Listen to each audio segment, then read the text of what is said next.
Assalamu alaikum friends. Welcome to Simply Perfect Spices. दूध सिवैयाँ एक classic देसी मीठा जो हर एज के लोगों को ही बहुत पसंद है।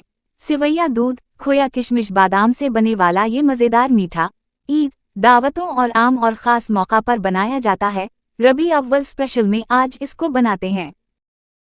सबसे पहले ऑयल या घी को गरम करेंगे। 2 to 3 टेबल स्पून्स। अब इसमें ऐड करें सिवैयाँ 1 कप, जिनको मैंने तोड़कर छोटा छोटा कर लिया है। अच्छे से फ्राई कर लेंगे ताकि सवैयों का कच्चापन दूर हो जाए।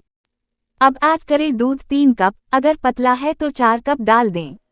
साथ ही 2 से 3 इलायची खोल के डालें। इसको कुक करें कि सिवैयाँ गल जाएं। हल्की आंच पर। साथ ही ऐड करें चीनी 1/4 कप, शुरू में डालें, बाकी अपने हिसाब से बाद में एडजस्ट कर लें। बहुत ज़्यादा नहीं कुक करना, बस सिवैयाँ गल जाएं। सिवैयाँ कुक हो गई हैं, मैंने शुगर और ऐड की है। आखिर में डालें पिसा नारियल और पिस्ते और खोया तकरीबन ½ कप और किशमिश या अपनी पसंद के नट्स ऐड करें।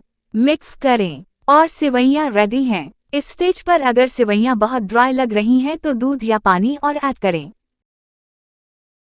ड्राई फ्रूट्स से सजाकर सर्व करें। Doodh seviyan is ready to serve and enjoy. Thanks for watching. अगर आपको ये रेसिपी पसंद आई है तो लाइक, कमेंट और दूसरों के साथ शेयर करें। और नई रेसिपी वीडियोस के लिए सब्सक्राइब करना ना भूलें।